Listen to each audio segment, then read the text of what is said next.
Hello दोस्तों, स्वागत है आप सभी का अपना चैनल अंकिता दीदी टीचिंग। तो आज हम पढ़ने वाले हैं नवबोध आदर्श उत्तर नवबोध संभावित प्रश्न पत्र सेट बी लेखा शास्त्र कक्षा 12वीं।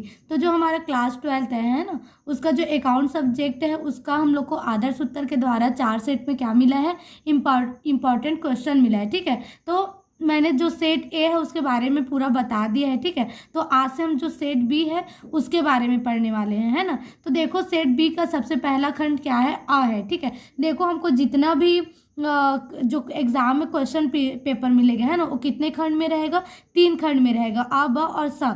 तो उसमें से हमको जो 2 खंड है केवल उसी को हल करना है। तो जो आ खंड है उसको हल करना क्या है, अनिवार्य है। फिर ब और स में से एक को क्या करना है, हल करना है ना, मतलब ब और स में से किसी एक को चुनना है आपको हल करने के लिए। तो जो मैं सॉल्व करा रही इसमें, है ना, तो मैं आ और ब दोनों दोनों खंड को कराऊंगी। ठीक है, और जो सा है खंड जो कंप्यूटर से रिलेटेड है उसको नहीं कराऊंगी। ठीक है, तो हम लोग सबसे पहले खंड आ को पढ़ते हैं। ठीक है, और आप लोग भी एग्जाम में कोशिश कीजिएगा कि जो खंड आ और ब है उसी को बनाए, है ना।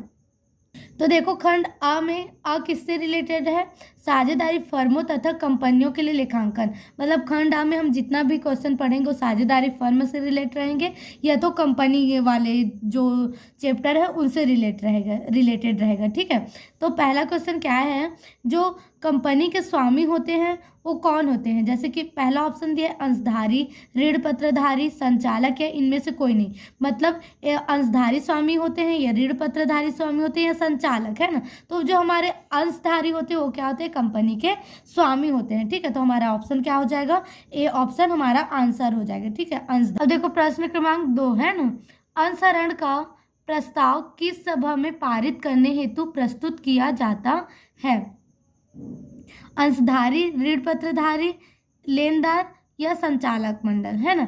तो अंशहरण का प्रस्ताव कौन से सभा में पारित किया जाता है जी, जो संचालक मंडल होता है उसमें प्रस्तुत किया जाता है कि अंश को हरण करना है करके। ठीक है, तो हमारा ऑप्शन डी क्या हो जाएगा, हमारा आंसर हो जाएगा। ठीक है, संचालक मंडल।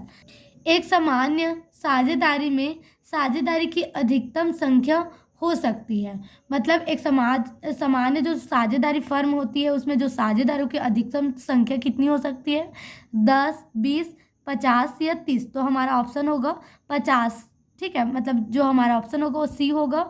हमारी एक सामान्य साझेदारी फर्म में साझेदारों की अधिकतम संख्या कितनी हो सकती है जी, 50 हो सकती है। ठीक है, प्रश्न क्रमांक 4 है, किस प्रकार की ख्याति का मूल्य सबसे अधिक होता है। तो स्थानीय ख्याति, मतलब बिल्ली के स्वभाव वाली जो ख्याति होती है उसका जो मूल्य होता है वो क्या होता है, सबसे अधिक होता है। ठीक है, प्रश्न क्रमांक 5वां है, क्रय प्रतिफल माइनस सूद संपत्तियां बराबर क्या होती है, ख्याति। मतलब हम जो क्रय प्रतिफल होता है उसमें सूद संपत्ति को जब घटाते हैं तो हमारा क्या निकल जाता है जी, ख्याति निकल जाता है। ठीक है, अब प्रश्न क्रमांक 6 देखो, वसूली खाता कब खोला जाता है। तो फर्म के समापन पर, हमेशा याद रखना वसूली खाता कब खोला जाता है जी, जब हमारा फर्म क्या होता है, समाप्त होता है, तब कौन सा खाता खोला जाता है, वसूली खाता खोला जाता है। ठीक है, तो वह हमारा आंसर क्या होगा, फर्म के समापन पर, है ना। फिर प्रश्न क्रमांक 7 देखो, ख्याति की प्रमुख विशेषताओं को लिखिए। हमको क्या करना है जी, जो ख्याति है उसकी विशेषताएं लिखना है ना। तो ख्याति की विशेषताएं निम्नलिखित है जो कि इस प्रकार है। तो देखो, पहला विशेषता क्या है, ख्याति व्यवसाय की संपत्ति मानी जाती है।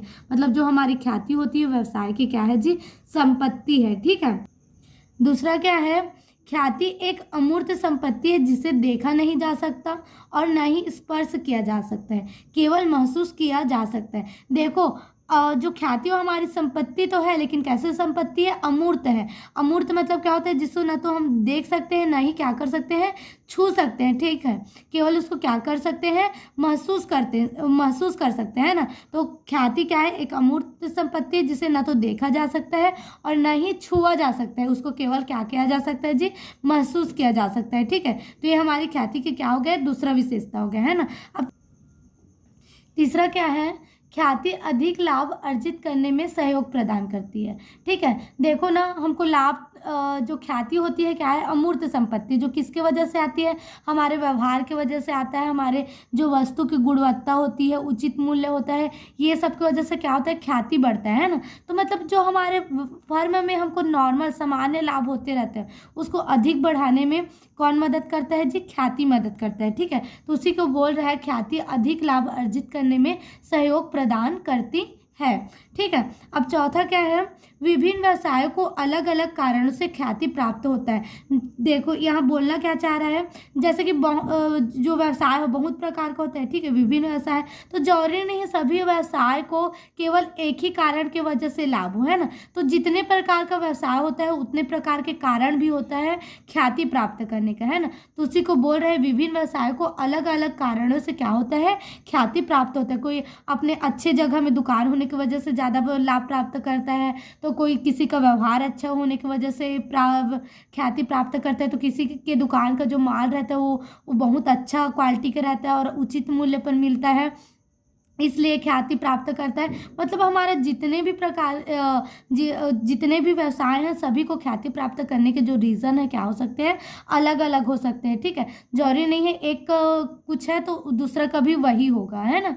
तो उसी को बोल रहा है विभिन्न व्यवसाय को अलग अलग कारणों से ख्याति प्राप्त होता है। ठीक है, अब पांचवा देखो, ख्याति का मूल्यांकन किया जा सकता है। ख्याति का मूल्यांकन किया जा सकता है मतलब ख्याति को मापा जा सकता है कि ख्याति की वजह से हमको कितना लाभ हुआ है, कि कितना लाभ हुआ है, इसको माप सकते हैं। जैसे कि मान ले जा हमको 5,000 का लाभ हो रहा है ना सामान्य, अब 5,000 और एक्स्ट्रा हो गया, तो मतलब ख्याति का मूल्यांकन किया जा सकता है, गणना किया जा सकता है कि हमको अपने हमारे व्यवहार की वजह से, हमारे वस्तु की क्वालिटी की वजह से हमको कितना लाभ हो रहा है, उसको क्या किया जा सकता है, जो ख्याति की राशि उसको मापा जा सकता है।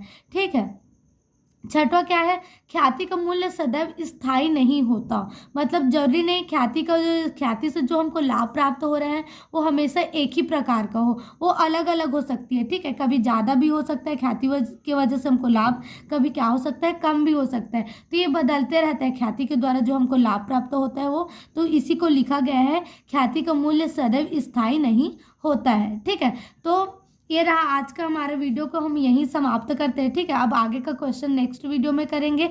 अगर वीडियो समझ में आए, पसंद में आए तो वीडियो को लाइक कीजिएगा और चैनल को सब्सक्राइब कीजिएगा। ठीक है, और वीडियो को शेयर करना मत भूलिएगा। Thank you.